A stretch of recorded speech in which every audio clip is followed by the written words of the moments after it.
Kick to the gut. I like it. Yo, what's going on, baby? It's Mister Young.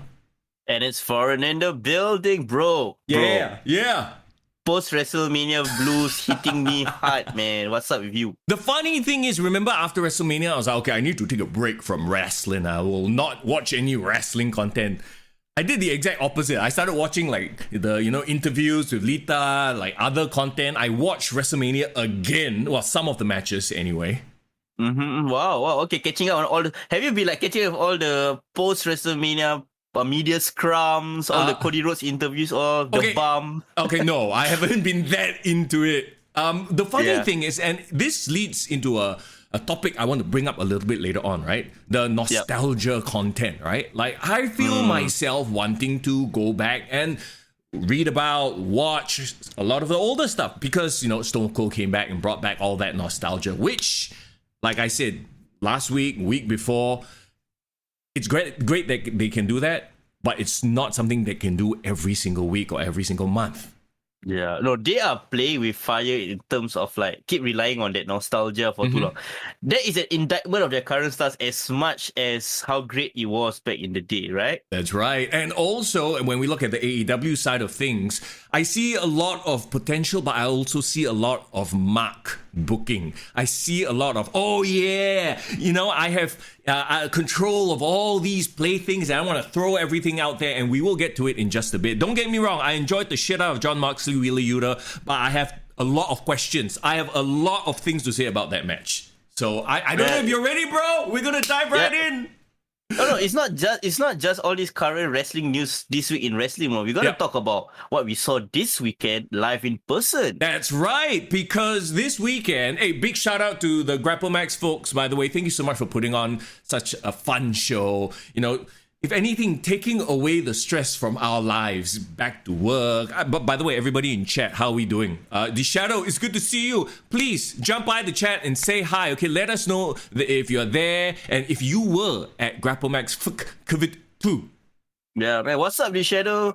Shame we didn't get to catch up as much as we could over the weekend, but that's what we are here for, right? We're gonna talk about FKCVD, the second dose.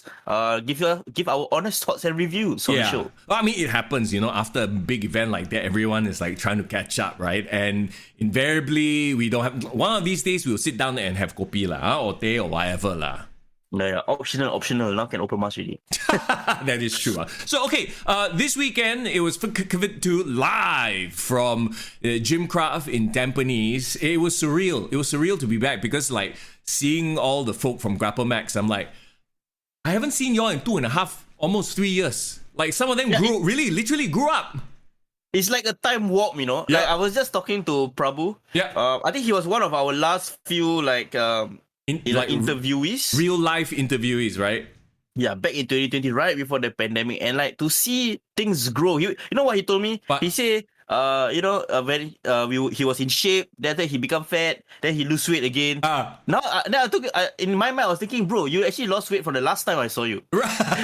so it's like he went an entire journey in this 2.5 years that we never even see. So like, can you imagine like what the rest of them went through during the pandemic? And you know how some of them were like quite young previously, and then now they are like in their 20s. Like I saw Cohen as well. I'm like, what, big boy already, huh? Some of them went through puberty, y'all. Cohen shot up in height. I know. Is Cohen the next Giant Omas? He felt quite tall already. Come on. Hey, big shout out to the party starter, DJ Cal in the house. Yeah.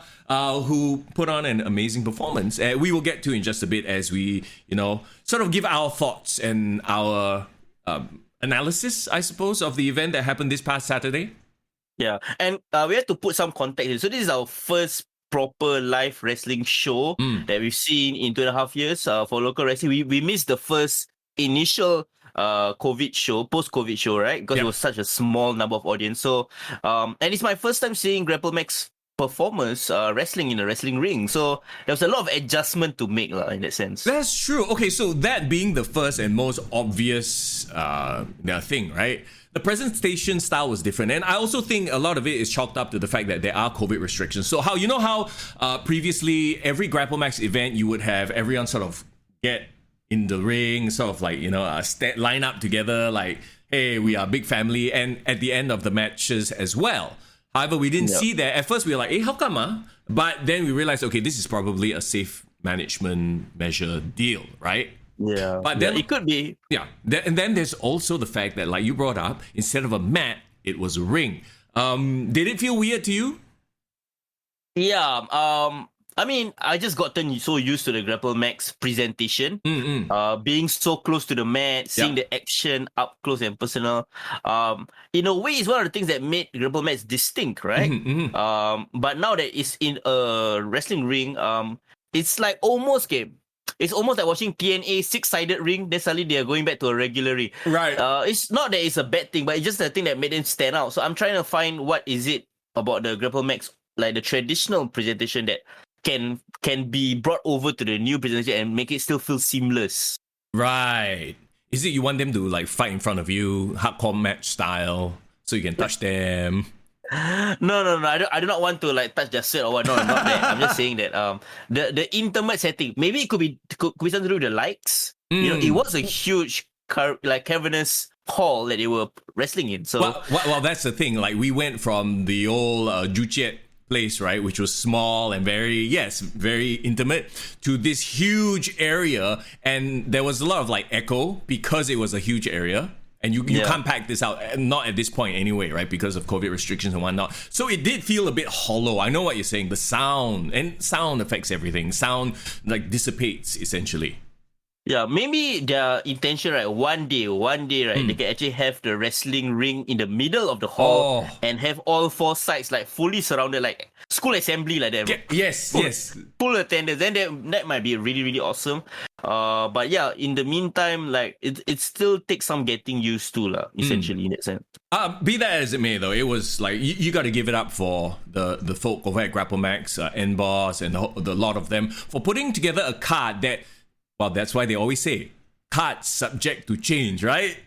Yeah. I mean, we got to tell the story of like the amount of crazy last minute changes they had to do to put on their card.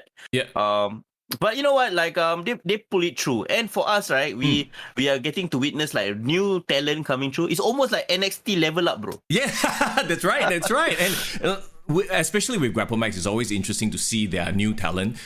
Also to see whether their personalities shines through as well, because like the grading system and everything, right? You don't get to be sort of this flashy, outrageous character or / have costumes before you've passed a certain grade. Correct? Yeah. So that's true. so if anything, it focuses me on like, okay, facial expressions, body expressions.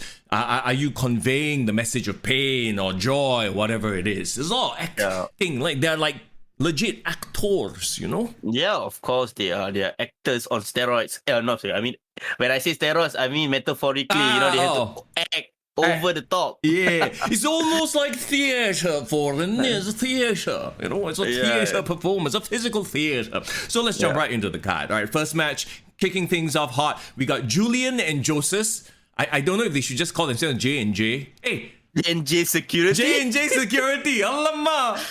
Okay. Seriously, Sarah, how you doing, by the way? Thanks for joining the chat. How are you? Thank you so much for being here on the live chat. By the way, if you're listening to this on the podcast, we do a live video stream of the podcast every single Monday, 12 noon. Come join in and, let us know what you think about the latest wrestling, the topics we talk about, that kind of stuff. Okay, sorry for the sidetrack. Anyway, let's get back. Julian and Joseph, J&J versus Inglorious. Yes, Inglorious minus a certain Remus because he is on cameraman duty. So poor guy had to do like double duty lah. So let him relax a bit. Yeah. But it's nice to see Greg back in action and Boss starting off the show hot. Yep. And I think the star of this show. I mean, we got to talk about the performance of a certain legend kid. I mean, young upstart. Yes, young upstart indeed. So okay, I'm glad you brought that up because right off the bat, I think who really stood out to me was Hotshot Wilson.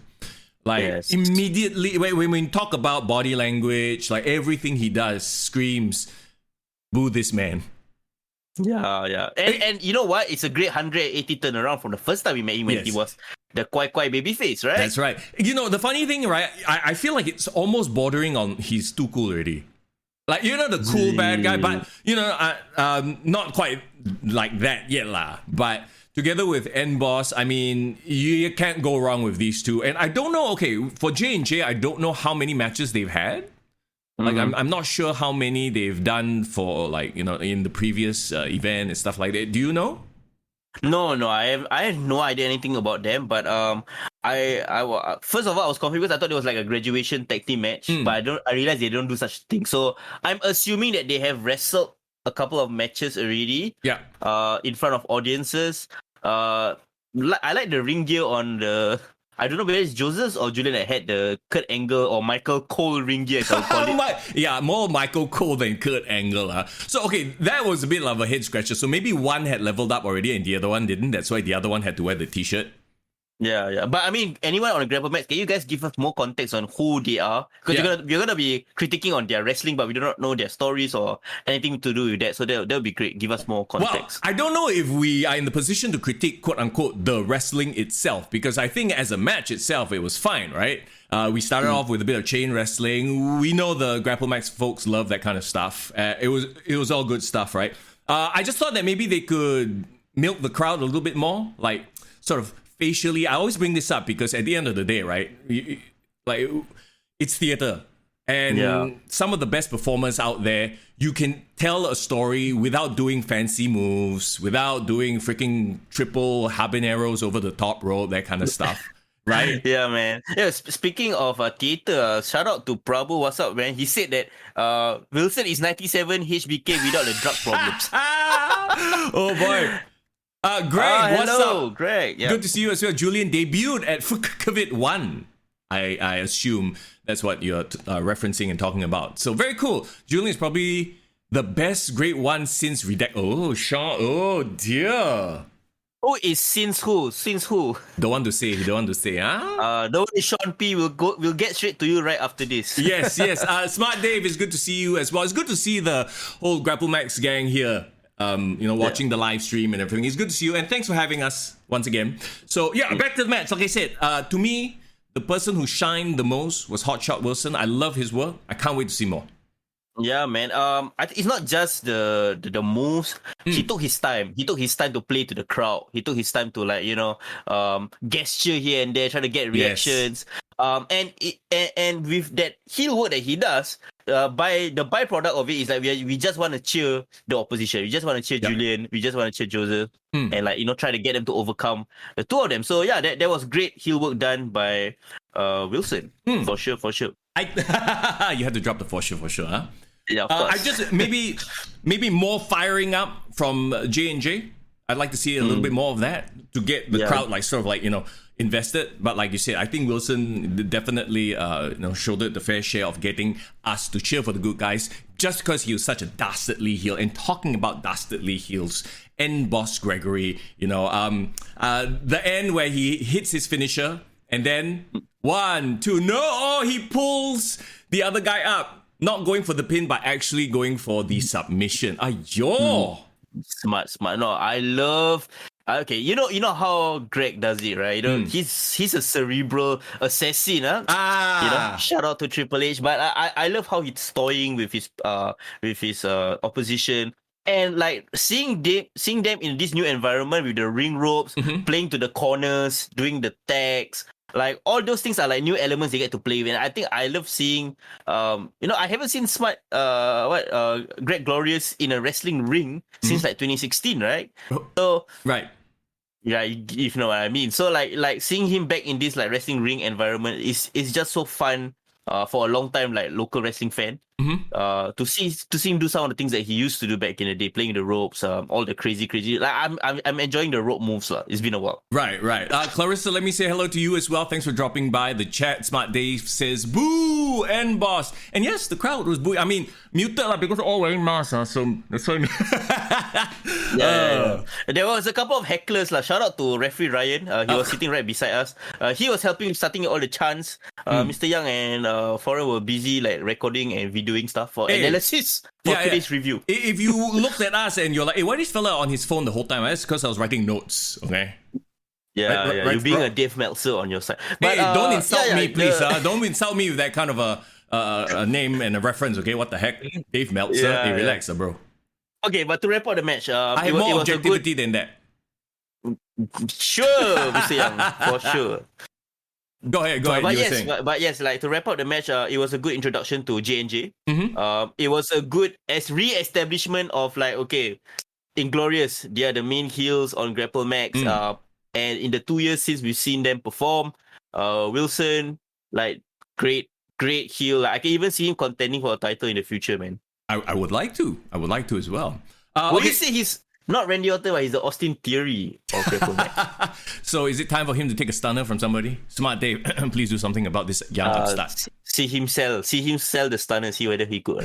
Let's move on to a grade 1 graduation match. Smart Dave versus Sean P. I enjoyed this match tremendously. I mean, for a grade 1 graduate, I'm like, yeah, go ahead. Yeah, we were like watching. We were talking to Smart Dave after the show, and he was saying that Sean P, he works snug, man. He got power in those strikes, and we could feel it was a very like snug match, and like they were really laying in those strikes. So kudos to Sean P for like not fearing Smart Dave and giving it his all. Not fearing Smart Dave, Smart Dave's like, okay, you got it, what? Like, whoever goes up against Smart Dave next gonna kena already. Yeah, die liao. See, look what you did, Forrest. Look what you did. Bro, it's okay. They need to get it, man. Get it early and okay, so what the notes I had put down on my phone was great selling, impressive debut. Once again, another thing, like firing up more. I would like to see more firing up, especially emotionally. Yeah. Obviously, everything comes across in the face, right? So, like with Sean, I was like, okay, like I don't know if he was holding back because grade 1 graduation or whatever it is, but I would like to see more. I definitely know that there's more. Yeah, definitely. And I couldn't tell whether Smart Dave is back as a babyface, because from where we left off, he was like the good guy, right? Okay, so here's the thing, right? To me, okay, and I understand this is the situation, especially with GrappleMAX, right? Like you can't have like overtly like, oh, babyface heel, and because you have these situations where it's a graduation match, right? Yeah. So actually, have they ever had a graduation match with a heel, or are they not supposed to have quote unquote characters? No, they technically can't have characters yet. Yeah. So yeah, you have a situation where you have a guy who's a veteran, but he's also a babyface. But yeah, he pulled off a bit of his old like bad boy tactics, right? So that got me a bit like ooh, it kind of took me out of it for a second. Like I don't know what kind of a story you can tell if he were to play straight up babyface. Like maybe it could be you have to prove yourself to me, and maybe I'll play around with you first. Well, that sounded very wrong, by the way. Because, I'm the veteran and what you're doing is not effective. But then, the the young graduating wrestler, all of a sudden, like, whoa, he starts becoming a threat. Whoa, I better take this seriously. Like, maybe that story could have been told. Yeah, definitely. The student versus mentor thing, I think, is like the go-to storyline, usually during grade 1 matches. But I felt it was just a bit more intense than that. And that's not a bad thing. That's actually really good because it gives a different flavor to the match. Smart Dave was showing his veteran awareness. Love the spine buster that he did. A lot of Triple H references and Easter eggs that he threw in the match. And of course, the thing about Smart Dave I always love about him is he's very believable in his moves, in his moveset, and his ability to use his size, because he's one of the bigger size guys in GrappleMAX. So I enjoyed that it was hard hitting. Oh, yeah. Definitely a hard hitting match. Yeah. But kudos to Sean P for an incredible quote unquote debut. Definitely looking forward to seeing more of what this fella can do, and what kind of character he brings forth next lah, basically, huh? Yeah, definitely. At the end of the day, we want more new talent in GrappleMAX, because it's always nice to see the regulars, to see the veterans, but we're always interested to see like what's the next generation. Who else is gonna be put in the mix, right? And Greg says they've done heel graduation matches before, but special occasions only. Is it if the face is too dislikable? Like, this fellow is sure kena buan, okay lah, let him be heel in his graduation match. Like that CK Vin. Wow, that one different promotion, huh? But yeah, he would be, right? Yeah. I mean, I get what you mean. Like you walk into the ring, you see the face, Chibai face, okay, never mind. Straight away, heel, go for it. Yeah, then okay, cannot help it. Like you're just natural here. But I don't know how we went there. But yeah, once again, great match, loved it. Let's move on to the triple threat. So this is the one they like literally last minute had to change up because of unforeseen circumstances, right? It was supposed to be in a tag team match, but instead we got a triple threat #1 contender for the Wrestle Square Cruiserweight Championship match. A lot of moving parts, man. Like, can you imagine trying to put together a triple threat match like hours before when your initial brief was a different kind of match? I wouldn't want to be in their position, man. So Exactly. respect to them. And with a triple threat match too, like you said, a lot of moving parts. Like you think that 1v1 is just one more person. No, it throws the vibe, the momentum, everything completely off. So we had Straight Sauce, John Day versus YC. This is my first time seeing YC, I think. Versus LK Crypto Bro. Yeah, man. Well, okay. First of all, Lady Killer, formerly known as Lady Killer. Yeah. I really thought it was somebody else. I thought it was who is Lady Killer mentoring, taking over his crypto namesake. But yeah, it was Lady Killer. Yeah. And you said YC. First time both of us are watching YC. Yeah. You know who he remind me of or not, bro? Who? Early ECW Lionheart Chris Jericho. With the long flowing mane, is it? It's in the hair. Right. He should wrestle with his hair down more. Well, I mean, maybe that's the whole process of him wrestling. He goes from bund up to the hair comes down. You see, you got to build towards these things, man. It's one of those things that you build towards. You don't show everybody everything first. You don't get naked straight away. You tease a little bit. Okay, I do not want to know anything about your marital life, but sure. Okay, but this YC, right? I tell you, if he I know he was wearing his GrappleMAX white t-shirt, but if he was wearing spandex boots, take off his shirt, and then wet his hair down, I tell you, he will look like Chris Jericho, bro. Okay, are you gonna ask him to dye his hair blonde next? No. But I just want him to do more mannerisms like, come on, baby. Yeah, okay. Well, I mean, he can definitely do himself, right? And wait a minute. Yeah, you do you, my friend. That's what I'm trying to say. Look, at the end of the day, my big question here, though, who was the heel here? Yes. I think this was my biggest, like I'm like, okay, who am I cheering? I mean, YC definitely, like, brought it's in... the babyface. He's, like, the babyface. Like, John, when he comes out... Okay, so here's the interesting thing, right? And it's been a while since we've seen John. He's definitely grown and matured as well. Loved seeing him. But I'm like... Okay, is he going for this like, yeah, I used to be the babyface, but now I'm a little bit more smug, so does he have a bit of the heel dripping from him? Because from what I can tell, he's still playing face. Got it. I get what you mean. It's a bit confusing. Like we are not sure what is the character right now because of course we've seen him as a young guy that like lovable young baby face, literally young baby face looking guy, and then I think now he's filled up a bit more and we can see that he's trying to take himself more seriously as a wrestler. Yep. Great job, filling up his body, putting in the work there physically. Awesome gear. I'm loving the blue and pink lollipop look. A lollipop look. Yeah, that's the thing that I got. I was thinking to myself like, I feel like I want to buy this ice cream later. Right. John is in the chat, by the way. John says my headphones are the same color as his gear. Hey, what's up, John? Just nice. You're talking about your match. Joseph, yes. I see you as well. Dom, it's good to see you also.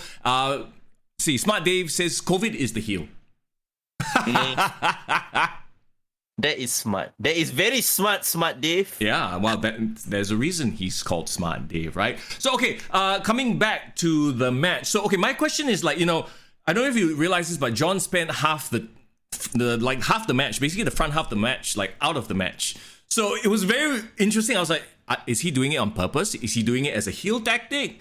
Or was he injured? Like, remember, I looked at you. I was like, hey, is he okay or not? So yeah. So I was a bit like, hey, what is going on? So are they playing into this thing where he is like being sneaky by letting the other two beat each other up first? Even the crowd started going like, hey, John, get in the match, that kind of thing. Hey, John, you lepak outside too much, Hey, really, lepak one corner, this John. Yeah, no, you were right because when I saw YC was doing like a bunch of really, really awesome looking cannonball to the corner maneuvers, and I remember one where there was like both Lady Killer. Sorry, I'm used to Lady Killer. Crypto I'm so sorry, bro, Dennis. crypto bro. Yeah, Crypto Bro, LK. I see him and John like slump at the corner on the ground, and when YC did that crazy Kevin Owens like cannonball, it really hit John full in the face. So Yeah. I thought like, oh, is this guy not say concussed lah, but is he like kind of dizzy right now because he was like a bit off in some of the maneuvers? Maybe it's great selling, maybe. But like it got me like thinking like I'm a bit worried like, oh, what's going on, because it might have caused the match to fall apart, right? Right. Whatever the case may be, though, I enjoyed YC's fire. Every time he fired up, the hair comes out. He does the hair spin thing. The hair spin was dope. Yeah, that pops the crowd. The crowd loves that shit. So yeah, John won with the Indian Deathlock. A bit sudden, I will say. Like it just kind of came out of nowhere. I remember both of us going like, "Hey, what? The match is over." It was an Indian Deathlock, right? Yeah, I think it was Indian Deathlock, correct. The thing I like about John's offense right towards the end, right, I could see that he is starting to like string together a couple of very recognizable movesets. Like he was not afraid to like do his sequence or even, because before that I really didn't know what is his wrestling style. Oh, you mean his 5 moves of doom? Kind of, he kind of had concocted his 5 moves of doom. And yeah, he's getting smoother in the ring, definitely. And almost trying to be a ring general. Like he has that confidence in him to try to lead a match. Right. You know, as opposed to how he was when he's always surrounded by, more experienced people. He's getting saucier, is that what you're saying? It must be the straight sauce, lah. Huh? Yeah. Do you enjoy the sauce? The raw sauce. Well, I'm straight, so no. So I'm no straight sauce there. But Bro, what do you think? Hey, I'm enjoying the sauce, okay? I just need to know. Are we supposed to be booing this man? Are we cheering this man? Yeah. So maybe he need to establish what is his character too much, okay? Because don't do an AEW where you want to be like a heel but somehow everything must be cool. Until don't do that. Yeah, don't go there. Don't go there. Commit to it. Okay, if you want to be Logan Paul, like Logan Paul apparently he said in his interview, oh, I don't want to be a bad guy, I want to be a baby face, But everything about him screams bad guy. Yeah. So like, yeah, commit to it. But now, do you think he's ready to challenge for the title? That's the question, bro. You know what? We'll have to wait and see to the next FKCVD event or whatever. Wait. Like, is it still going to be called the FKCVD? That's the question. I guess I don't know how many doses they can go through, but technically we need the third booster. The third one should be called the booster. By the way, please feel free to use that idea. Booster shot. We forgot to mention a lot about Crypto Bro LK. Shout out to my guy, because he actually kind of strung the match together, in my opinion. It was almost as if, okay, to me, I don't know if you felt the same way, but it was almost as if he took a back seat and let the other two shine. Maybe that was the whole point of the match, I guess. I think that was, right? To like put the other two guys over lah. Yeah. And I think what he did well was he kind of, you could see like he was leading the match in terms of like, okay, making sure everyone is like in their next sequence and spots and stuff like that. Yeah. Yeah, but I think it could have worked as a one-on-one match between John and YC, and I think it would still have been perfectly a great match. Right. John says his finisher is called the Daybreak. It's actually a power. What it's called from Marty Jones, called the Power Lock. Oh, interesting. I need to Google that. Okay. But I'm assuming it's kind of the same thing as the Indian Deathlock. Yeah. But correct me if you're wrong. That same family of I tie up your legs until you dead. Yes, correct. Yeah. Wrap them like a pretzel. It's an interesting. Okay, and let me sort of like backtrack a little bit to some of the other matches, right? I also had this thought because and okay. The flow of the card, like, your first two matches started off kind of the same. So these, I don't know why this really stood out to me, but I understand it because the second match was a grade 1 graduation. So you have to go through the chain wrestling, sort of the back and forth. Yeah, that's true. To me, if I watched that in AEW or WWE, like two matches with the exact same start, I would be a bit like, okay, I just saw this. You know what I mean? But I think in this case, we can forgive that. Because it is what it is, a graduation match, right? So that idea just popped into my head. Well, you have a point there, but also I think they tried to change it up by making a tag team match and then a one-on-one match and then a triple threat match. So I think they're still telling the same story within a different set of rules in that sense. Right, but my point is though, like the same, not the same sequence, but the same style back to back sort of really stands out. It's like having two matches on TV and both got blood. I understand. Yeah, and so it dilutes the second one. It makes sense, right? Yeah. You know what we need or not, bro? What's that? We need a women's match, man. Where's my girl Nat, bro? Oh yeah. Where's my girl Nat? Where's my other girl? Oh shit, I forgot what's her name. Booster, bro. The next event they'll be there, hopefully. Yeah. Yes, we need more women. Because foreign loves women. Oh, okay. What?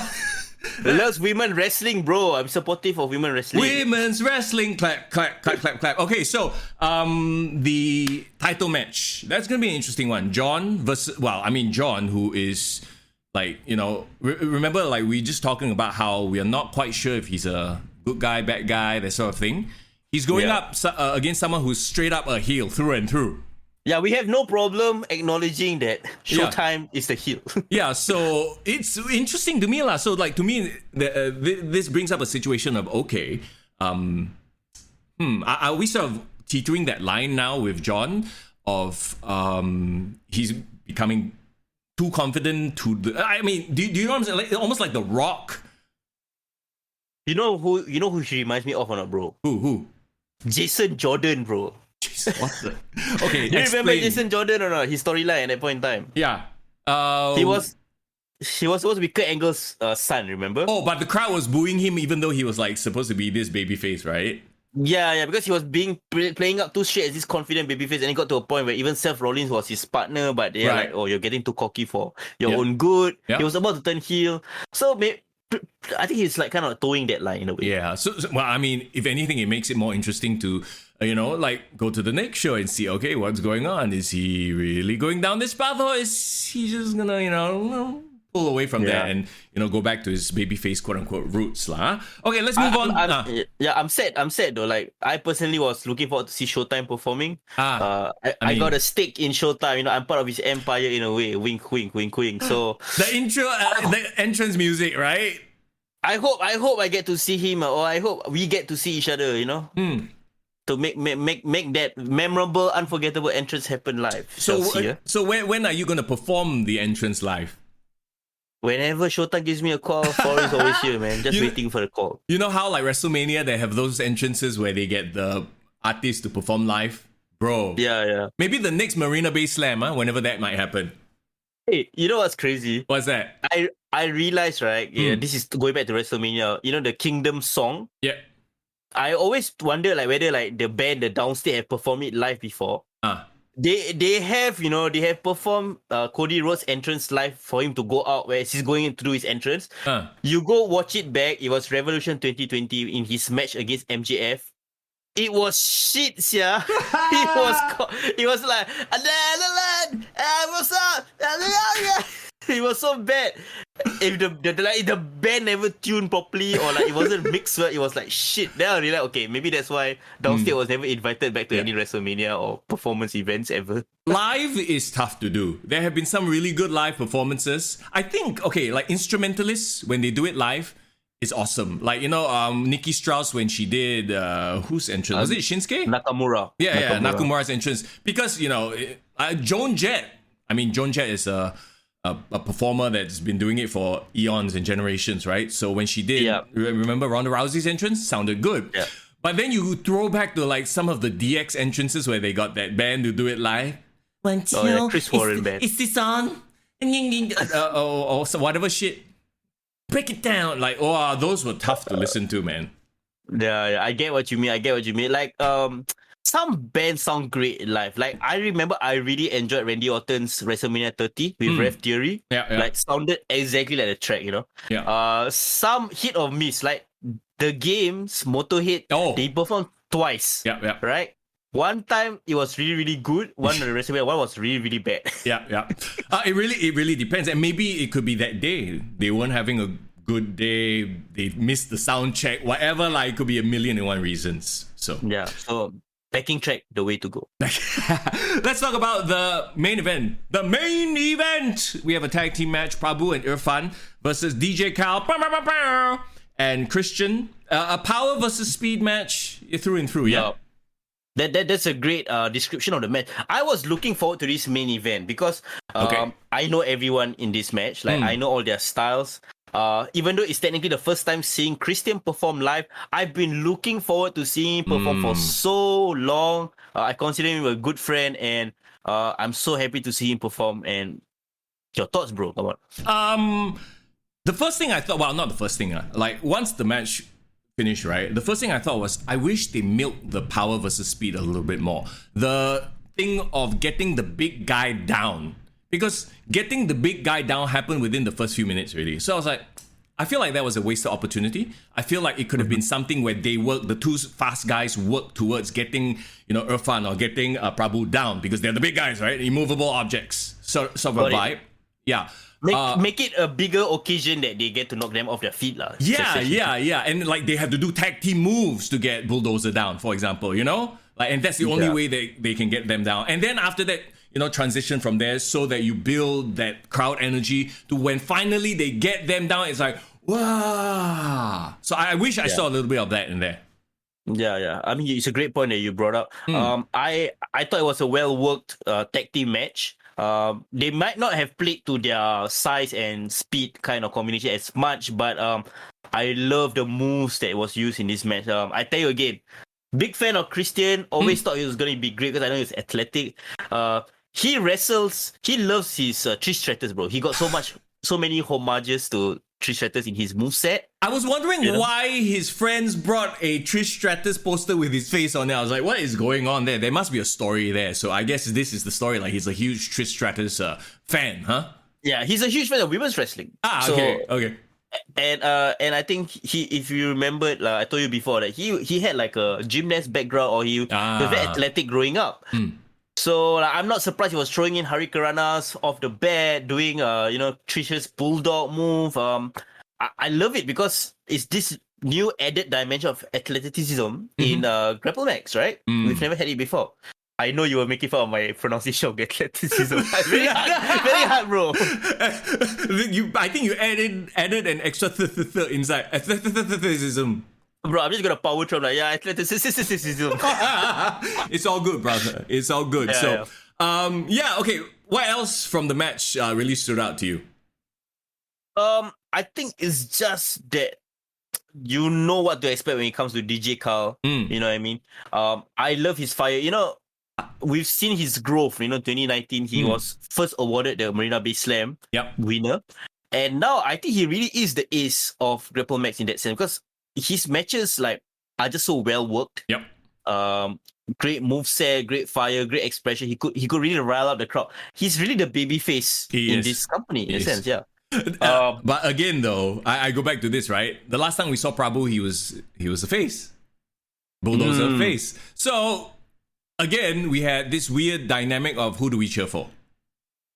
Yeah. I thought it was like a two baby face tag teams going at each other in my mind. Which basically, the whole card was, if you think about it, except for Inglorious, who are, very obviously heels. But, I mean, we have to go back and think about the fact that, though, with GrappleMAX, it's not so much about the, that sort of, sports entertainment storytelling. Yeah, presentation, right? Yeah. So, with that in mind, the match itself, it was a fine match. Yeah, Prabhu, I think he has grown leaps and bounds. Yeah. But with Prabhu, it's how to dislike. Yeah, he got a very nice disposition, right? Yeah, it's like Bobby Lashley. If you try to turn him heel, wow, very tough. He's like Bobby Lashley, you're right. Yeah, he got this smiling face. Yeah, and he can kick ass. Yeah. And Irfan, I think he's one of the better heavyweight wrestlers that we have in Singapore. He moves well for his size. Sometimes I don't know whether he's getting blown up or not. I can't tell. Right. No, but also to that point as well, I'm sure he can play both face or heel, but where are we in that sort of situation? So to me anyway, so that very clear dynamic, who to boo, who to cheer, usually helps the match. Yeah, it does. It does. Because if not, it's kind of like just us oohing and ahhing at a sequence of like very cool moves. I must admit. Yeah. But like the story is the thing that sells the heat of the match, right? That's why, to me, if you're not going to go with heel versus face, the story of the match could have been, because I was trying to process this, going, okay, what, like, if in the absence of having a very clear-cut face and heel match, the other story that could have been told would have been the power guys, like, trying to get them off their feet versus the speed guys. But, that one kind of like, it didn't happen lah. Yeah. I was calling Prabhu and Irfan the AOP, a bit like AOP a bit. Hey, don't jinx them. My AOP didn't really, do very well in the main roster of WWE, huh? Yeah. But, I just like their look together. But that's the thing, like, if they are all baby faces and they're all tag teams, what happens to the singles like division in GrappleMAX? Because I feel like I would love to see them more exclusively as a tag team. Okay. But I think all four can contend for titles, or all four can be like on their own right, like their own wrestler doing a singles matches. Sure. So I think we have a bit of lag right there. Foreign, you all right? All right, let's give it a second. Oh my god. Is it a bad one? Oh, there we go. We got you back. Okay, cool. Never mind. It wouldn't be a stream without a bit of lag. So there you go. Okay, sorry, go ahead. One leg. Go ahead. You know what? I just accidentally knocked my my cable, so I'm very, very scared now. I'm gonna touch it. Oh, okay. You probably disconnected yourselves, yeah. Damn. Okay. But yeah, just to wrap up the match, I think it was like for me, the best match of the card. Purely because everyone just knows what they're doing. Everyone has great moveset. From an entertainment standpoint, like I could sit back and just enjoy watching these four wrestle. And I think it's a great kudos to Christian and Prabhu, because they have managed to elevate themselves to this level where they can have themselves a great match. So that would be your pick of the night lah, the match of the night. Yeah, for me, the main event was the match of the night. Fittingly, it was, the main event. I think I've said this already, but I think the match that really impressed me the most was Smart Dave versus Sean. Sorry, what? Sean P. Sean Yeah. P, right? Yeah, exactly. So that one really impressed me. Maybe because I had no expectations going into that one, because I hadn't seen Sean before. So I was very pleasantly surprised, right? The one character work-wise who really stood out to me, I mean, we said it already, this is the Hotshot Appreciation Society over here by Hotshot Wilson. Yes. Hotshot Thirst Trapping. Yeah. I mean, okay. In terms of giving out awards, like awards, the one that, yeah. I mean, the people that really caught my eye, that impressed me, like Prabhu, Christian. Yeah, you're right, Sean, to a certain extent. I think the one that I felt like had the most growth from when I first saw them, definitely for sure, John definitely impressed me. For sure, yeah.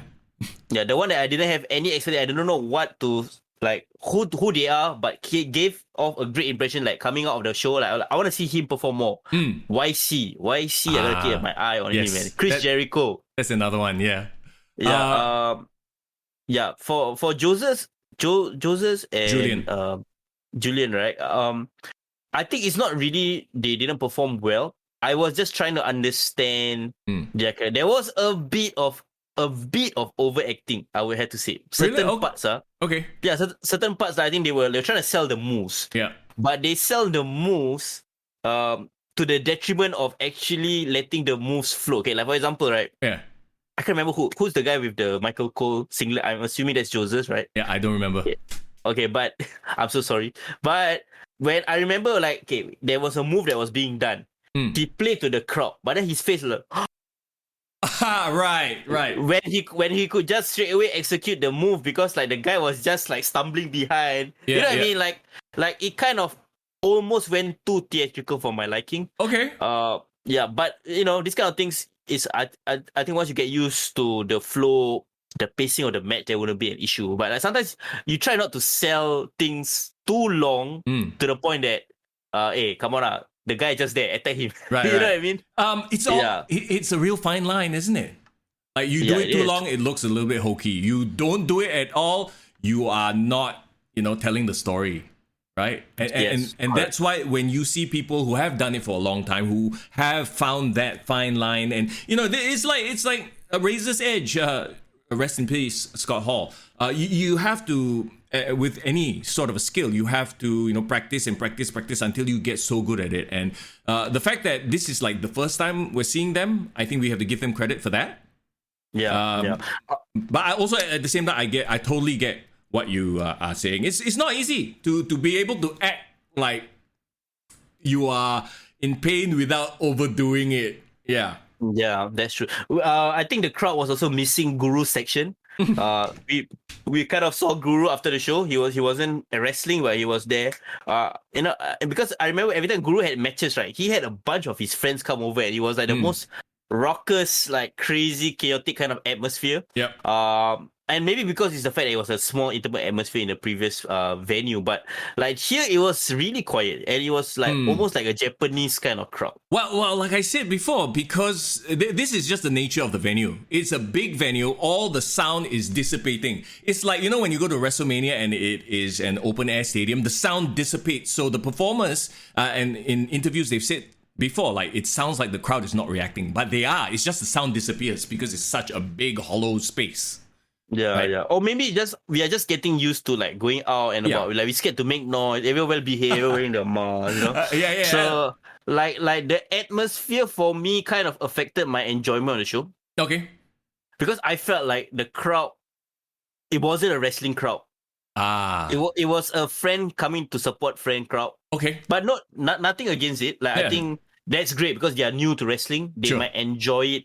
Oh, okay, this is something interesting. But like, I kind of hope that we might have like a really hardcore like wrestling crowd who actually enjoys local wrestling or knows what's going on. Yeah. Then we can really like cheer and chant and like just be stupid and crazy. I think it would be really, really fun. Well, that goes back to the point of a clear heel, clear face dynamic, right? Because if you have nothing but faces, good guys going at it, after a while, it's like, I don't know what to cheer. No, actually, this was a thought that entered my head. I wanted to cheer because I want to show support, but other than yay or boo, I was like, what else do I cheer? Like, I couldn't think of anything, you know what I mean? Yeah. Like even I know the people who are like super seasoned performers that I know can make a crowd reaction. Yeah. Like Crypto Bro LK, like he was. I know his brief for this event was not to take over or overshadow the other two. So right. I think that's why he was holding back. But like, hey, imagine people at Showtime going down to the crowd and like mugging for the crowd and like just interacting in that way. That will really, really help. Yeah. But yeah, again, like I think they're trying to keep it in the ring, which I respect. But if they did more top rope moves down, that kind of thing, I think that would be really, really... Relax. We don't need more flippy shit. And also, we just lost Foreign again to the lag monster. Okay, Hales mentioned that we should start a lag counter. The lag counter is at 2. Will Foreign kick out at 3? I believe he has. There you go. Look at that smile. No. It will only stop at 2. You know why? I also hit my head again on the cable. Hey, stop hitting the cable, bro. Okay, it's not even lag. I think it's the cable. Yeah, it's the cable. Don't worry. Now we know the source of the issue. Kick out at not 3. robotic voices, you're fine. Yeah, kick out at 3. Oh, by the way, for those of you who are on the stream like every single week, first of all, we thank you. And second of all, we are trying a different setup today. So hopefully, if there are no like weird, funny sounds, remember last few weeks there was this weird robotic sound. If it doesn't happen at all, and please let us know if there is some weird audio issue. But so far, it looks like nothing has happened. That means this new setup works. It's better. Yes, correct. So it's can we tell them that what we are using right now instead? Oh yeah, so instead of Zoom, we usually use the video from Zoom. Like I'm streaming from my PC, and then Foreign, he dials in via Zoom. We're using Discord instead. And apparently Discord, guys, we learned something new, takes up way less resources than Zoom. I don't know why Zoom needs so much shit to run. Yeah, man. But anyway, that is great. It's a great advertisement for Discord. So, guys, if you really enjoy Discord, please join our Discord community. Kick to the gut. Irvin says, must be the bots. Tony Khan was talking about invading your stream. Hey, Irvin, how are you, by the way? It's good to see you. Sean Rick, good to see you as well. Dom says, cannot last. SMM measures, sorry. Wait, what was Dom referring to here?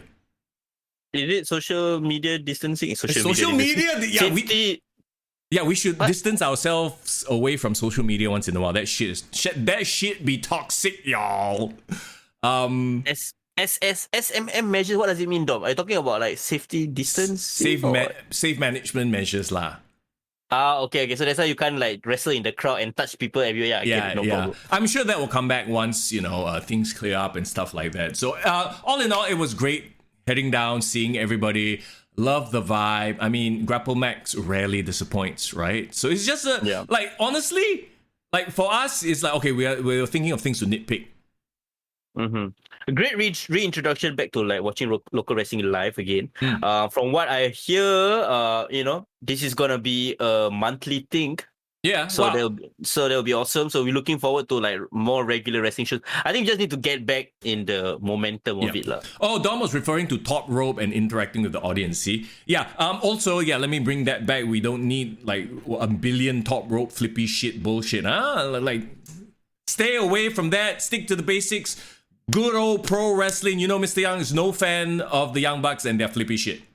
No. Foreign loves good, solid wrestling. Like, if you can give me like a CM Punk, Bryan Danielson type of technical match, storytelling. Okay, no blood, no happy. Blood. No blood needed, man. No blood. Okay. So overall, I enjoyed myself. It was a great way to come back to watch GrappleMAX, and I do hope to see everyone that we miss today or this past weekend because of like COVID or whatever health issues or what. Like, I hope they return and we can have like a full-fledged cut. Well, akan datang, go and if you weren't there at the event, they did mention, GrappleMAX did, that is, that there will be another event come May. Okay, this is going to be interesting. We'll wait for more details to be announced, but watch the space. Go check out GrappleMAX on Instagram and Facebook. Go follow them if you haven't already. Let's support local wrestling. Let's go! Yeah, man. Guys, please, at the end of the day, I think they need your fan support more. Get the community, get the whole industry back on track. Come and support your wrestling shows. We'll hopefully we can get to review all of them. And can't wait to see more new stars being built in I've GrappleMAX. heard a lot about the next event. Well, okay, just a little bit, but I'm definitely very excited to go down and have a bit of fun. Looking forward to it. Yeah, at a different venue and everything. Okay. That being said, let's talk about, and I love how you talked about just now the blood stuff, right? Because I want to bring this up. I know the internet is like, yo, Wheeler Yuta is a star. Look at him bleed like a stuck pig. Yeah, John Moxley made him a star. 6-star match, even though it wasn't in the Tokyo Dome. I finally watched that match. Right, after all this, and maybe it was because the expectation got pulled up so high, right? But as I watched it, I was like, okay, I don't hate the match. I enjoyed the match, but it's Wheeler Yuta. I'm sorry, but you could have made him, and we're moving on to the North American pro wrestling scene now, right? Like, there's such a thing as too much of a good thing. You get the law of diminishing returns. We just saw CM Punk and MJF bloody. Is Wheeler Yuta on their level? I don't think so. And next week, what are we going to see? Texas Death Match. Guess who's going to bleed all over the place? Probably your world champion and Adam Cole, correct? So why are you having Wheeler Yuta diminish the effect of blood by having him get the Crimson Mask? To me, I was like, I hated it because of that. Because of the fact that he gave blood too much. Yeah. We don't have enough spare canvases for blood, says GrappleMAX. Good. Save yourself. But you get where I'm coming from here, right? Yeah, I do. I get it. That's the thing. Wheeler Yuta, for me, this whole storyline just came out of nowhere. Sure. It's not as if like he was building like great matches, like Like maybe he was wrestling well, but he was kind of forgetful. I don't know anything about his character. Yeah, exactly. Well, he's trying to prove himself. I get it, right? Like, and distancing himself away from the best friends. They have friction because he wants to prove himself. Blah blah blah. Irvin says AEW cannot help themselves. That's why I go back to my point earlier of Tony Khan with his box of toys. It's like playing GM mode and every match table match, every match hell in a cell. It makes it so that the next match and the next week and the next last week we saw him bleed already. This week another bloody match. Yeah. So what, are you going to have somebody decapitated next? It is the same logic as the Young Bucks problem that they had If every match they have is like multiple flips, then the next week you're gonna expect more. But they can't deliver more without killing themselves. I would argue that the thing that make Attitude Era work, right? Even though they had a silly ton of gimmick matches and crazy shit that they go every day, but I think that made it work wasn't the matches. It was the fact that the characters were super entertaining, so you can put them in any kind of environment. You will still want to watch, still want to support. Well, okay. Right? Think back when you go back to that WrestleMania where Stone Cold bled all over while in WrestleMania 13, right, versus Bret Hart. That stood out because nobody else bled, and it was rare. When Shawn Michaels had a crimson mask, it was rare. Now every week got somebody bleeding. Oh, okay, it's just another week in AEW. Like, yeah, that's the thing. I want to bring up a point that Jim Cornette said. Like he said that for night one, do you know what made it great? What? When Stone Cold started fighting with Kevin Owens outside the arena or into the audience, that was the first time they left the ring in the entire night, like of all the matches. How much you want to bet Stone Cold probably said, okay, we are going to go out and we are going to brawl. So let's not have all that bullshit before, because when we do it, it has to be special. This is the main event, so everybody can keep their shit in the ring. So that when we do it, it's special. Yeah, exactly. That's the point I'm trying to make. And I'm covering for Mr. Young while he's excuse me, I had to sneeze. But yes. The point I'm trying to make is, if you want to make this special, you gotta spread it out, and you can't put everything into one night. You know, to me, right, a 6-man tag is a stipulation. Yeah. It is a stipulation. So, like, don't tell me you can have 4 tag team matches on Dynamite and a 6-man tag, and it's no, we're not using any gimmicks. It is a gimmick. Yeah. See, that's the problem with AEW. They can't help themselves. They want to throw everything out there. Everybody gets to do their own thing. Like, okay, on the positive note, like I said, great performance, star-making performance. We'll have to wait and see how they handle him. Can you imagine if this happens and then the next few weeks he just goes back to hanging out with the best friends? I wouldn't put it past AEW, but we'll have to wait and see. Reserve judgment on that, right? Yeah. Okay, I do not know anything about Wheeler Yuta at all. But from the way he carries himself, from the way he shows a lot of fire. And he's young. He's 24, 25 only, bro. Doesn't he look like Steve Blackman? A bit his hairstyle. That's it. Yeah. No, he look like who? He look like Steve Aoki's younger brother. Cleaned up version of Steve Aoki, huh? Yeah, a bit of like the ABC American Born Chinese kind of vibe. He can be a likable star. Like, you know what? AEW doesn't have an Asian star right now. Could be at all. Like, no Sima, no young strong heart. So like, there's no like male Asian star. Don't really talk about Shida all lah. Yeah. So he does have a potential, but I want to know what is his story. You know what? I'm more interested in Lacey Evans than Wheeler Yuta right now. Did you see Lacey Evans promo on SmackDown? I did, and we will get to that in just a bit. But just to put a bow on it, right? Like, everyone was going off on how great the match was.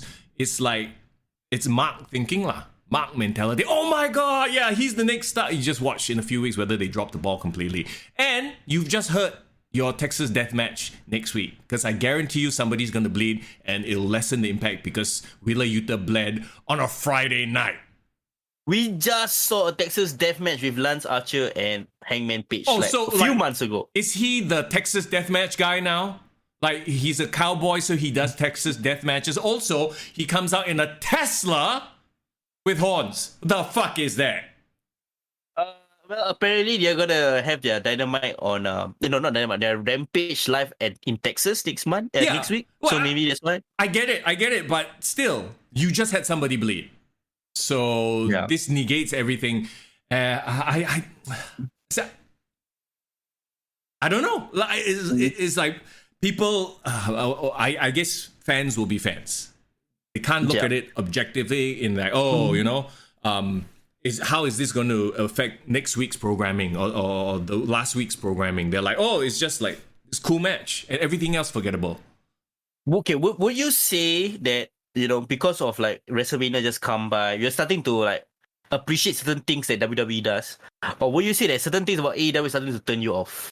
It's a little bit of everything. It's not like everything WWE does is like great, obviously, right?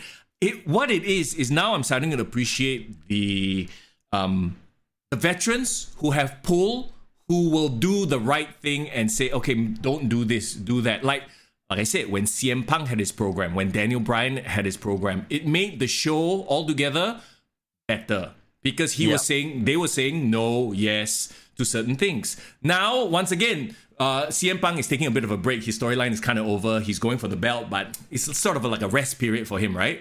Yeah, in between, yeah. Now it's fallen to shit again because he's not there telling them, hey, don't do this, don't do that. You know what I mean? Like they don't have that one ring like general or booker who is like, okay, has a solid vision. Tony Khan, best booker of 2022, just throw shit out there because it's cool.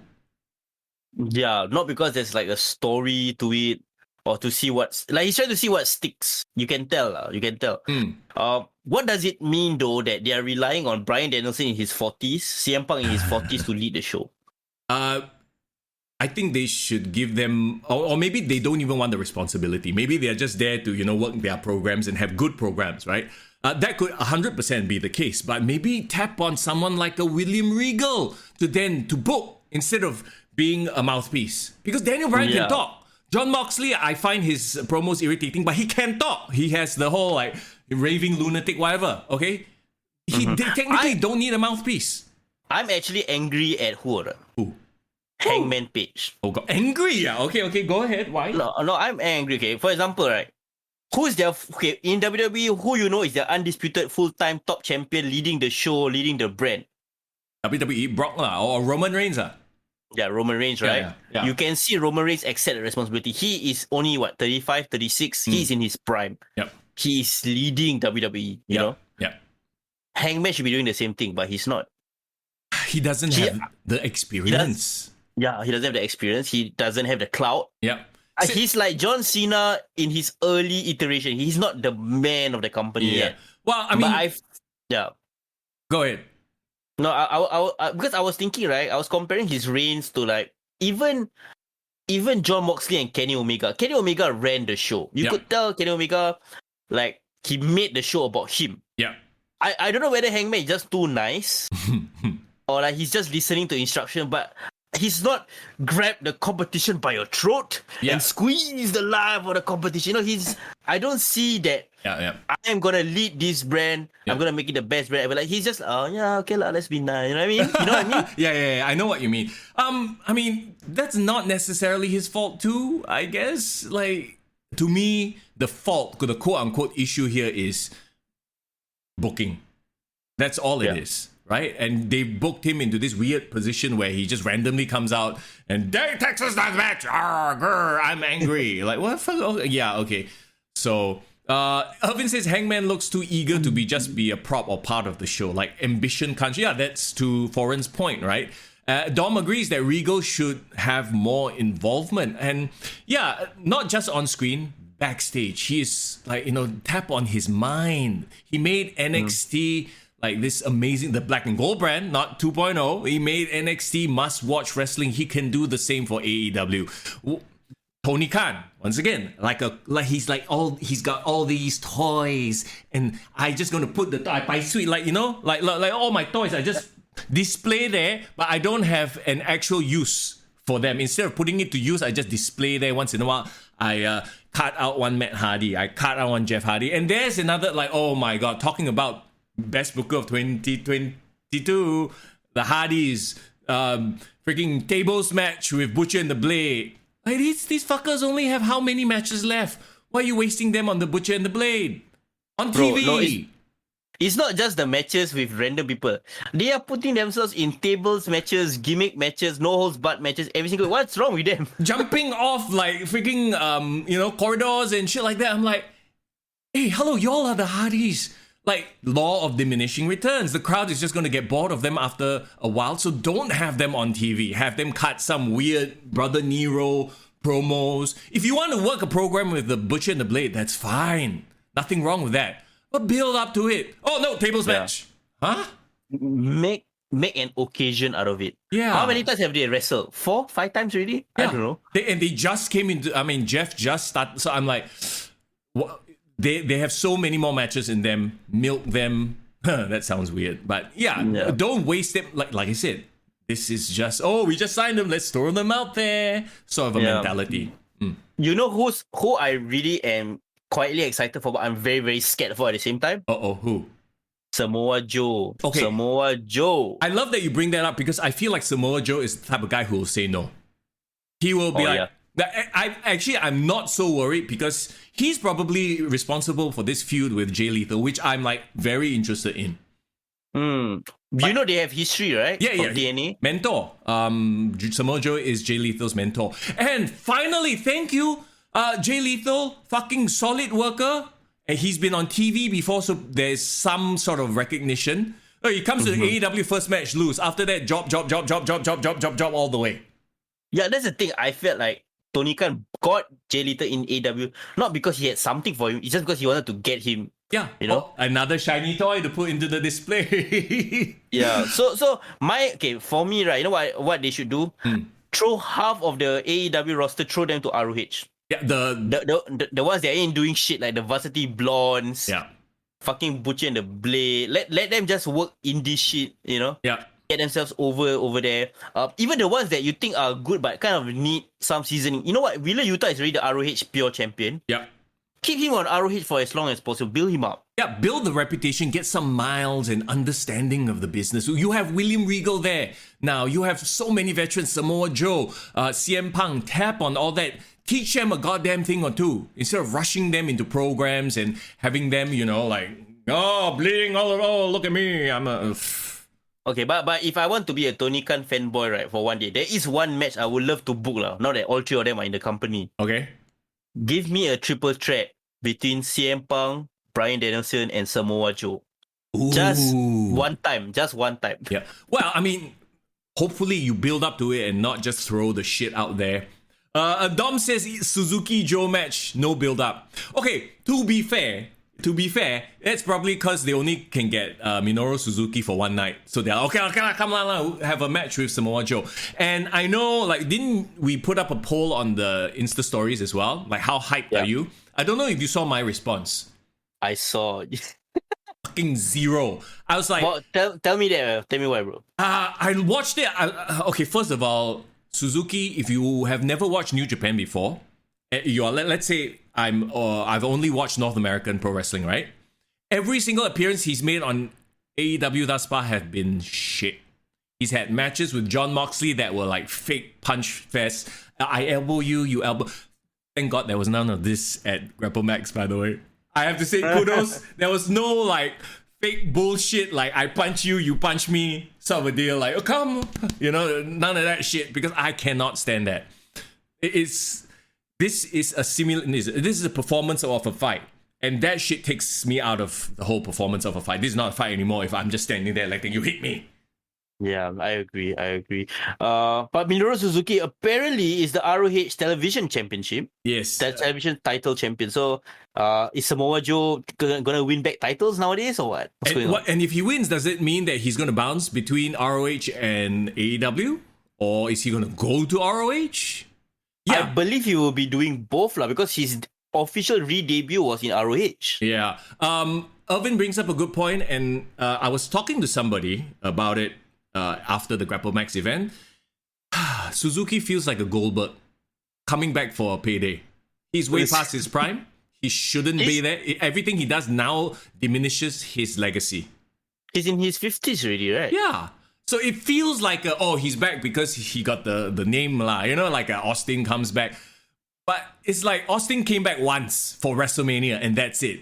It felt amazing and fucking spine-tingling. I had the chills when he stunned Vince in the ugliest looking stunner in the world because he only did that once in don't know how many years. It's not like he's coming back every other month. Suzuki, we've seen him several times and his performances have been going downhill. So I know people are like, oh my God, Suzuki versus Joe. But in my heart, I'm like, this is not going to look good. Yeah. I mean, unless Samoa Joe just kills him lah. Wow. I'm sure he respects him as well. So they're going to sell for each other. Yeah. Yeah. My fear is right. Samoa Joe looked good in his match with Max Caster. Don't get me wrong. Yeah. It's great seeing him back in the ring, but we know he has a history of being injury prone, right? And we have to admit he's kind of way past his prime. Yeah. So I'm just wondering what can Samoa Joe offer right now? Is he trying to go for the title? Can he still keep up being a champion in AEW? I think he can, but for a short window. If anything, promos. Just keep him doing promos. Maybe get him on commentary once his career is over or once he really decides to hang it up, right? He can help mentor the young guys in doing promos. You know which rivalry we need to see him with, right? What? Who? Samoa Joe and MJF. Oh my god, yeah, the promos would be amazing. No, not just that. Remember that one meme where he pushed MJF out as a security guy? Yeah. Hey, they're gonna bring that back up. They need to recreate that is what they need to do. Yeah, I think that would be amazing. But so that's my whole thing lah with like AEW. Even though people are jumping up and down about these matches, I'm like, really? Is it because of just y'all bunch of marks or what? I think right, they need to start making some wrestlers brand exclusive. Oh. Between Dynamite and Rampage? Their roster is too loaded, man. Yeah. They need to start like delineating. All right, you guys ROH, you guys AEW main roster. Yeah, even you guys Dynamite, you guys Rampage. Right. There you go. This brings me to another thought that I had. Of course, the best thoughts come when you're taking a shit. So okay, sure. And I've been thinking about it quite a bit because right now I feel like pro wrestling as an art form, obviously it's not the heights it was back in the Attitude Era. Back in the Attitude Era, like a random person on the street might know Suckit, might know Steve Austin, might know The Rock, right? But now, I think most people don't. Like I feel like the wrestling fans, the audience is way smaller than it was. So I was thinking to myself, so that means what WWE is trying to do? They are getting people from outside, Logan Paul, your Pat McAfee, your Johnny Knoxville. I will say this. If let's say WWE all of a sudden they completely bankrupt, gone, disappear, I think AEW would follow as well. We think of them as competing, right? Even though that's not really true. But AEW needs WWE to succeed. Because AEW only caters to us, the hardcore pro wrestling fans. I dare say, if there was no WWE working the whole sports entertainment angle, getting in new fans, then AEW is not going to survive. They can only survive on like that amount. And, you're losing audience because there's just so many other things to do. You could be watching YouTube, you could be watching Twitch, you could be looking at TikTok, you could be watching Disney Plus, you could be watching Netflix. That's why I understand. This is a very random segue, but that's why I understand why the Bella twins are in the Hall of Fame. Yes. Do you speed up your water? No. I just had to take a drink of water. But you get my point, right? Like AEW fans shitting on the WWE. I'm like, if the WWE didn't exist, AEW would die too. Yeah, like that's why you need someone like the Bella Twins to open up an entirely new fan base. Yeah. From the E Network and for all these reality TV fans. That's why you need like Logan Paul wrestling at WrestleMania because his own following is much bigger than the WWE's following on Instagram. You know exactly. What I mean? I stream video games on Twitch as well, right? And I always pay attention to like the channels or the video games that are hot. And the WWE video game, even as a video game itself, went from like 10,000 plus views on a daily basis when it launched. Now it's like less than 1,000, which is very sad. Which means like, it's nothing to do with the game being good or bad. Like, we already agreed that it's okay, right? Yeah, the it's game good, is right? fine. Yeah, it has nothing to do with the game being good or bad. It's just that people aren't watching pro wrestling. Yeah. People aren't playing pro wrestling because they aren't watching pro wrestling. Yeah, exactly. So it's this weird, like, I don't know why I had that thought. Maybe it was because of all the conversations I was having with, the people at GrappleMAX and stuff like that.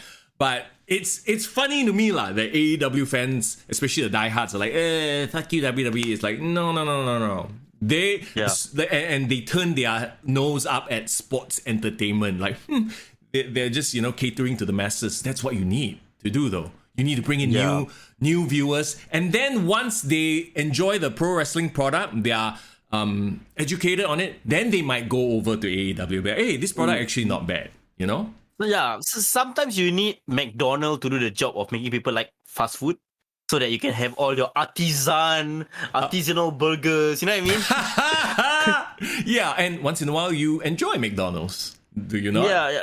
Yeah. So okay, but it goes back to our point that WWE is towing a fine line in terms of like keep relying on that nostalgia pop too much. Yep. How old can Stone Cold and Vince McMahon be and still do stunners? Like, so what? You gonna be in the 80s, 90s years old and still doing that shit? No, they can't. They should not. You know, and next year, The Rock. Well, how many more years can you bring back The Rock? How many more years can you bring back John Cena before, you know, they start getting too old for that as well?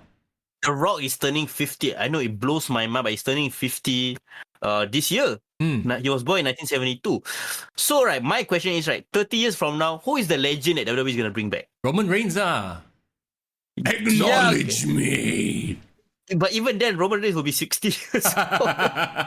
It's a bit worrisome lah, and that's why they keep bringing in like these people from the outside to bring back the interest, so that, you know, along the way, if they build up a Drew, if they build up a Bobby Lashley, at least those guys can be. But yeah, we're definitely hitting this weird period. Like, I mean, when we look back, I'm sure there'll be people we go like, oh yeah, that person, like Becky Lynch, Seth Rollins, you know, they really stood out. My prediction, and this is crazy, but I think Logan Paul will be a WWE like a belt holder sometime in the future. Like, I think he will wrestle much more regular. He might even become a full-time wrestler. The funny thing is, he looks more like a wrestler than Dominic Mysterio. Yeah, that's the point. That's the thing. I'm like, Logan Paul, he can wrestle, he's athletic, he looks the part. But okay, wait, hold on. I don't know if he can wrestle. He probably just picked it up. But he's athletic, so he can pick it up fast, right? I can pick it up fast. But I think the thing is that what WWE wants that he has the ability to bridge WWE to the mainstream. And he said it himself in his podcast. He says that, you know, I think I know what's my value to WWE. Yeah. I can make viral content. I can make WWE cool again. Yeah, exactly. So him, but the weird thing is he wants to go in there as a face, and I don't think that's going to work. Well, he will start to understand himself in the business a bit more, lah. Yeah. But that's the thing, like, if he more wrestlers have that mindset, right? Okay, I want to make the wrestling mainstream again. I think WWE will be in a good place.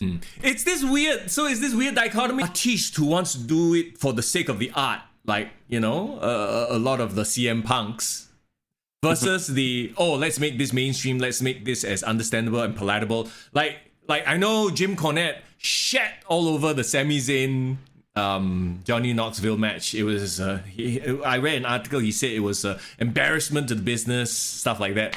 I'm like, I get it, but also you kind of have to do it. Like, it got eyeballs, right? It got eyeballs. A fan base. And the thing is, Johnny Knoxville's match was covered in entertainment outlets that will never cover wrestling. Exactly. So, I mean, you know, Sami Zayn, probably his stock rose as well because of this. Yeah. Irvin says apparently The Rock wants to cross-promote XFL since he's the new owner. Why not? I mean, Vince used to own that. Bro, cross-promote the shit. Wrestling needs to be in every... Like, you know, okay, the best guy, I think the king of cross-promotion, Snoop Dogg. Learn from Snoop Dogg's career, bro. Snoop Dogg has appeared, I swear to God, in a Bollywood movie. And he has appeared in a Mexican telenovela. Right. And he's like got his own alcohol line. He's got weed. He's showed up with Martha Stewart. Like, he's everywhere. You want to know something even random? Do you know that across the border, Johor has their own football team that is run by the Sultan? JDT, right? Okay. You know Snoop Dogg appeared on JDT. Apparently, he did a song for them. For what? What? No, I swear. So, Snoop Dogg collaborate with Joe Flizzo. They did a rap song as like a you know, like hype song for JDT. So they played the song during their home matches. Wow. And somehow I think they did it through Universal Malaysia they through their family, right?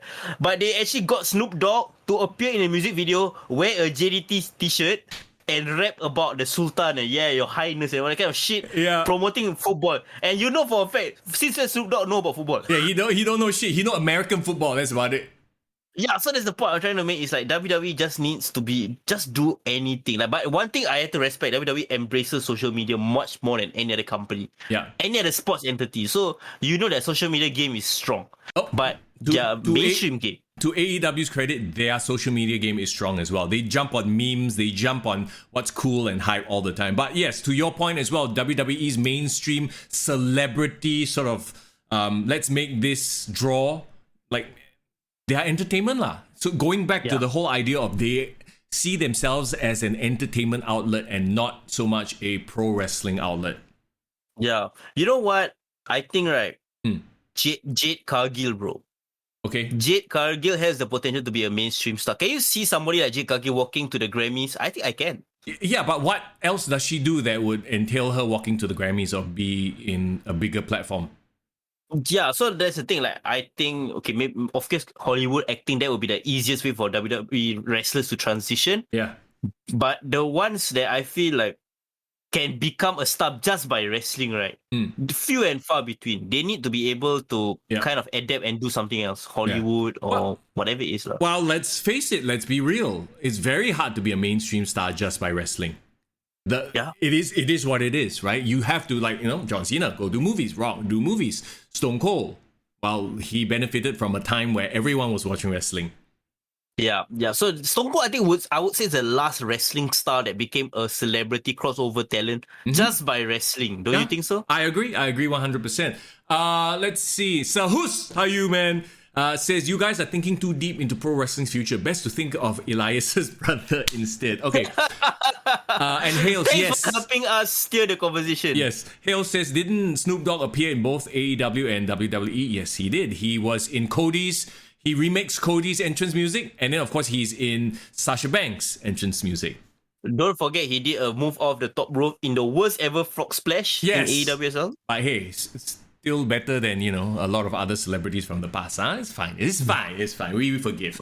Okay, so Hus, thank you so much for helping us segue into the next thing. The post-WrestleMania debuts. Okay, like WrestleMania is WWE's like season ender, right? So new starts, new beginnings, that kind of thing.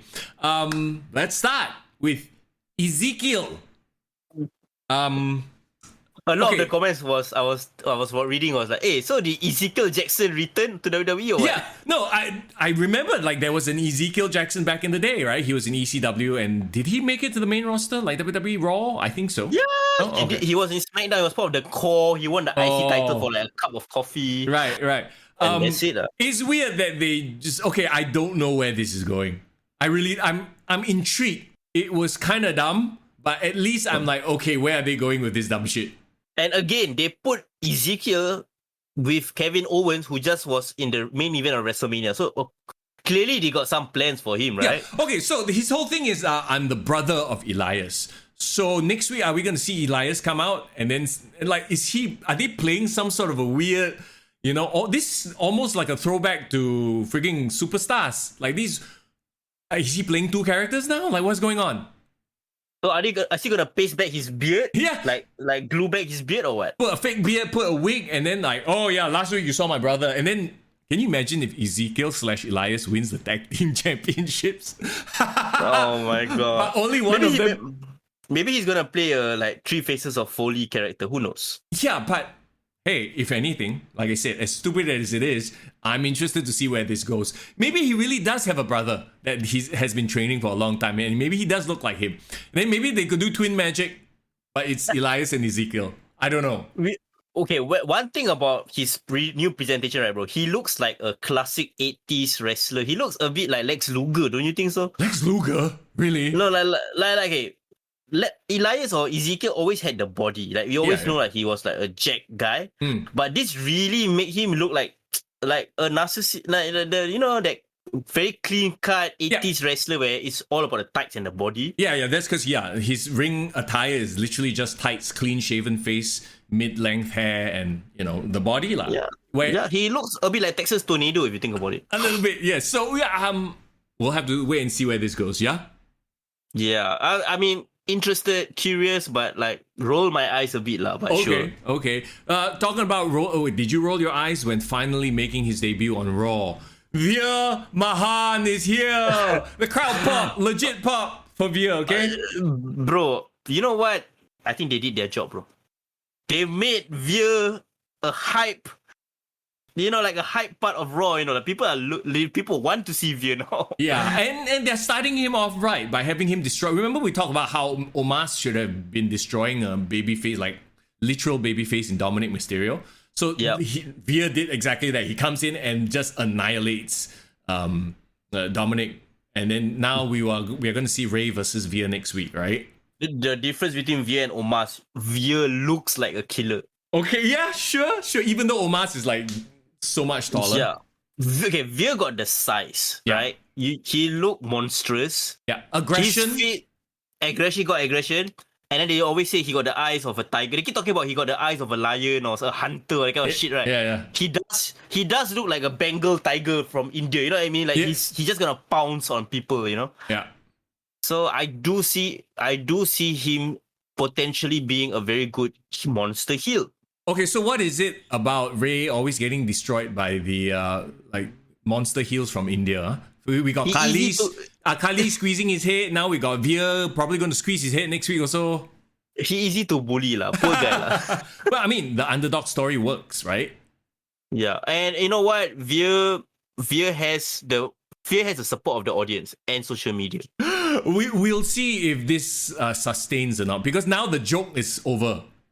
He's here. He's here already. Yeah, so can they sustain it?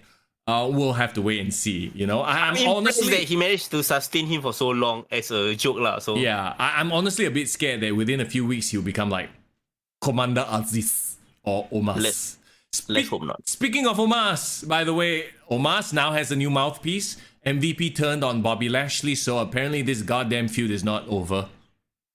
It wasn't a one-off. They're trying to salvage him. Maybe that's what he needs. He clearly needs someone to talk for him. Mm-hmm.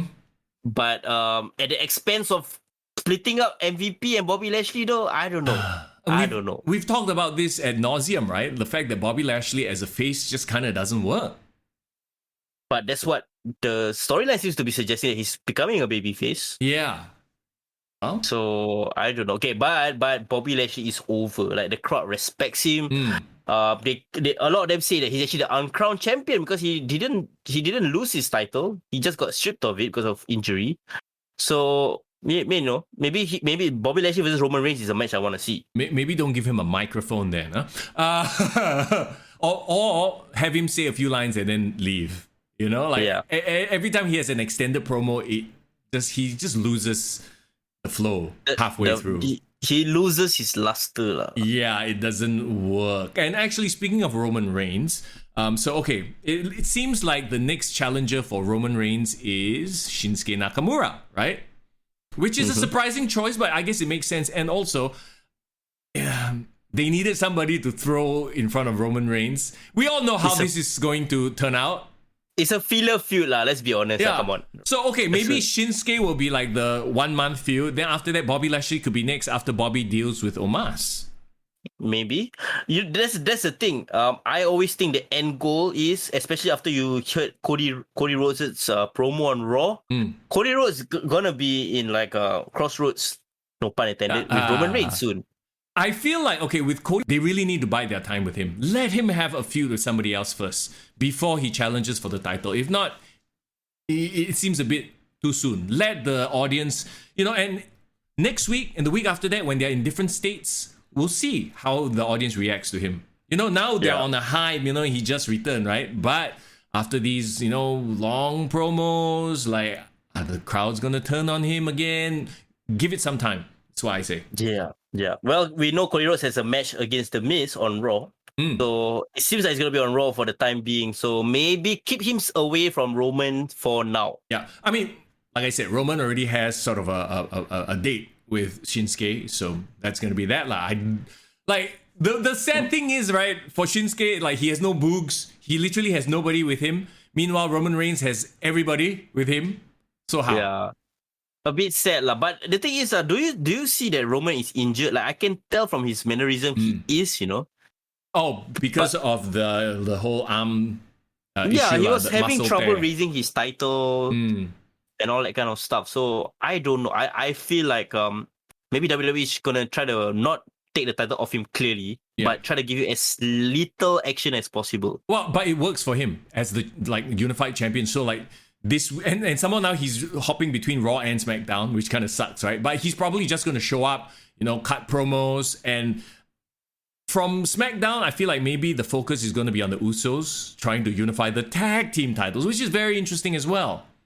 Yeah, because Rated RK Bro or RK Bro is a very legitimately popular tag team on Raw. So they're not going to give up the title easily. It's not that Usos going to walk over them just like that, right? Yeah. Okay, so my question is now after WrestleMania, there's a lot of SmackDown people going to Raw people going to SmackDown. Is it after WrestleMania free for all? Anybody can go anywhere?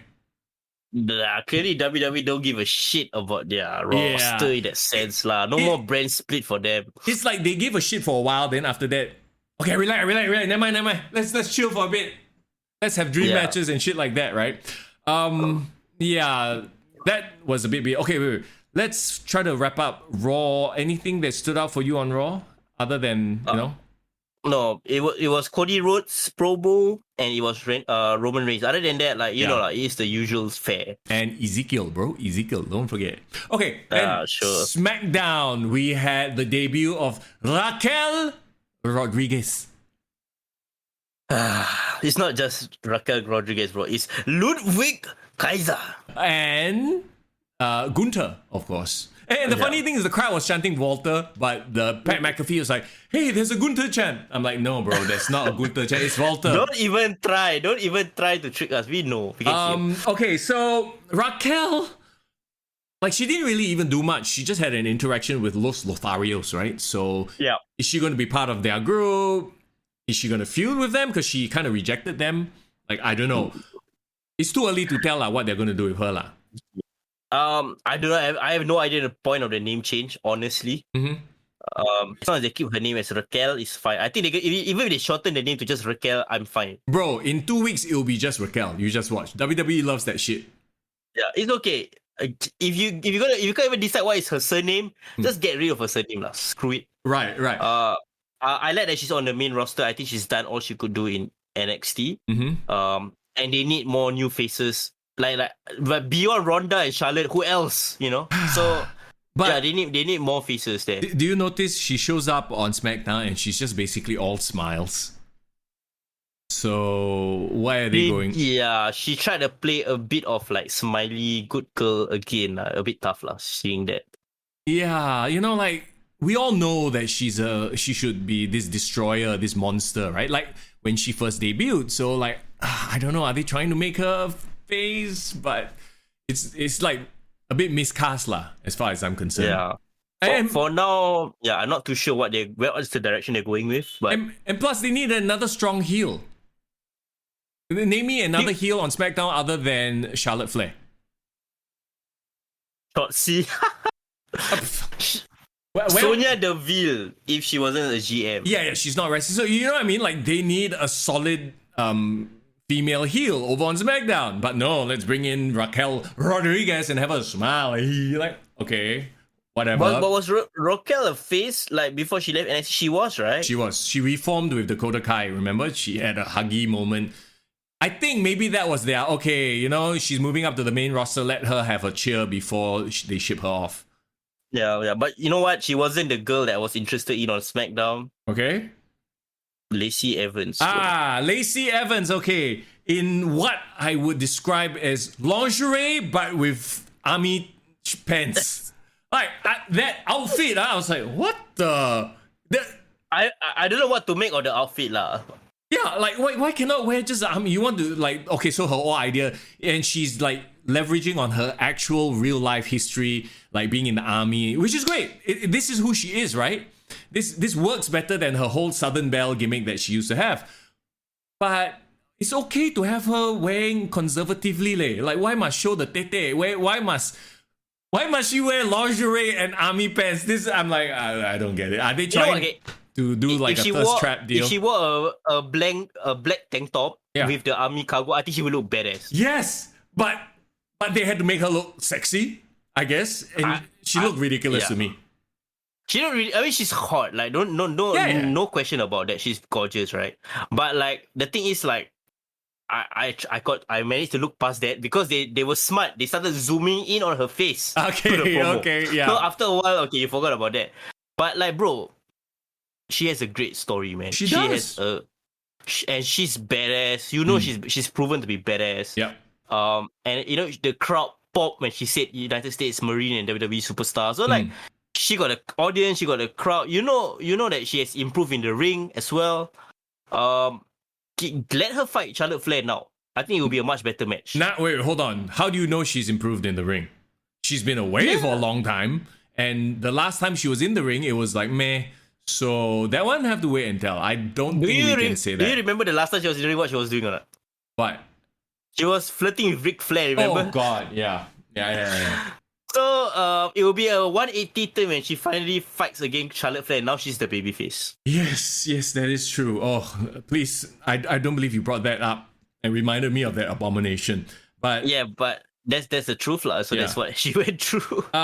It seems like we're gonna have promos from her week after week. So hey, that's a great way to build sort of that character, lah. You know, so we don't have to see in a ring. You know, they have other matches like Liv Morgan showing up on SmackDown for no freaking reason. Yeah, very weird. And beating Sasha Banks, which is supposed to be a big deal, but it felt like, oh, okay, this just happened. Yeah. Well, it was obviously to get momentum for Raw's tag team women's title match, right? Yeah. Oh, we forgot to mention one thing about Raw, bro. What? Damian Priest and his Brute faction. Oh, okay. Yeah, I kind of skipped it. I'm not gonna lie. Yeah. Okay. But yeah. Why I wanted to bring it up was because you brought up the women's title, right? Rhea Ripley supposedly, according to rumors, going to join Edge, as well as Tommaso Ciampa. Yeah, but those are all rumors, lah. We'll have to wait to see the execution. Did they cut their like promo together in the ring, and didn't the crowd shit on them? Oh yeah, the crowd said, we don't care, some shit like that to Damian Priest. Yeah, or like we are losers. No, we're not losers, or like we are sheep. Like the crowd is not taking this seriously. Like, is this a case of Edge taking himself too seriously, and the crowd is like, stop? Yeah. Like leading up to WrestleMania, Edge and his character was like a bit too soon, a bit too much already, right? Yeah. But if he go all in with this and he really build a faction, I think he has the potential to make it one of the most interesting parts of Raw. Sure. So right now what you're saying is teething issues lah. They are like trying to get this thing over. The crowd doesn't know what to make of it. Yeah, but this will help stars like Damian Priest grow. Like Damian Priest, I think is this generation's like he needs to be a star in that sense because he has the look. So let him be with Edge, man. Let him get that rub. Sure. No, I have no problems with it. It's just like, I don't know why, but the crowd is starting to get restless with Edge and his acting. He's an actor, as it were. Okay, let's move on then. Ludwig, Kaiser, and Gunther. Did it seem like the crowd was kind of flat for this? Well, once Gunther was in the ring, I think the crowd started to enjoy it. I mean, like, nobody does not enjoy a Gunther match, right? Yeah, Gunther, like, destroying a fella. But, like, you know, they stripped away the best parts of him. Da, da, da, da, da. Like, I don't understand why they had to get rid of that music. The new music is not... No, there's no impact. It just, like, it sucks. It's like a shitty version of his old intro. Like, why? This is not even a copyright issue. Yeah, it's... Well, WWE just wants to make money out of his music, clearly. Well, so what? Did they compose a new piece of music? Is this a new piece of music? Yeah, it's an in-house orchestral piece from WWE Music. So what? They're thinking that he will get over and thus people will stream this song on Spotify and they'll get money. Yeah, just like how Kingdom got 1 million streams on Spotify recently. I think maybe that's what they thought. That's so frustrating to me because, you know, I'm a huge fan of Gunther, of Walter, right? Of course. Yeah, and like... Yeah. The match itself was like, okay lah, to be expected. He comes in and completely annihilates some local kid. Okay, this... What's his name? Ludwig Kaiser, okay? Uh-huh. What did you think of him? Formerly known as Marcel Bartel. Apparently, I realized that was actually his real name. His real birth name, Marcel Bartel. Oh, okay. So this makes sense that they just want to copyright Ludwig. Yeah, it's the same as the Braun Breaker situation lah. So okay lah. But I think this Ludwig Kaiser guy, he is not known enough that people will care. Yeah. That they change his name. Like, they were just like, okay, roll their eyes. But I think after a while they will get used to it. Yeah. But what is up with WWE choosing the most stereotypically German names? I think they will get a Wolfgang soon. Yeah. And what happened to the other fella, the Italian fella? Eichner. They just left him on NXT. Oh, sorry, we have no space. Yeah, they left him on NXT. I have no idea why. Maybe they see him not as charismatic as the other guy. The other guy really looks like a Bond villain, to be fair. He does. And I guess Gunther and Ludwig are going to be a tag team. But anything you want to mention before we get out of here? Yeah. Like you said, you should have had time to check out FTR versus Briscoes. Watch FTR versus Briscoes and then watch FTR versus Young Bucks. And let me know which one is the better match. Because I just want to know like whether the issue is the Young Bucks or is it just FTR is just so good lah. They make both matches great. Yeah. I think it is FTR. We've said this before. I don't even need you to tell. I don't even need to watch. I know already. But okay, I will. To be fair, go and watch both. Yeah, that will be the common denominator there. So that will be the wrestling that we will watch this week. Yeah, and that's it lah. I think wrestling will slowly take a break. Like, post WrestleMania season, we leap out a bit. Yep. Yeah, so we'll let you know how it goes next week. All right, cool stuff. Hey, as always, thank you so much for hanging out here on the podcast or tuning into it on Spotify, on Apple Podcasts as well, wherever you get your podcast from, of course. If you haven't already, drop us a like on the video, hit subscribe on our YouTube. You know the deal. Jump into our Discord. That's where we have a lot of fun chatting with you guys about all wrestling things, all things related lah. So links are in the description. Also, if you want to take your support to the next level, hey, we have a Patreon page as well. Go check out the link. Is there in the description as well. Okay, I'm gonna get out of here. Foreign needs to go to La La Land. We'll see you again next week. It's Mister Young. It's Foreign in the building. Take care. Kick to the gut. I like it.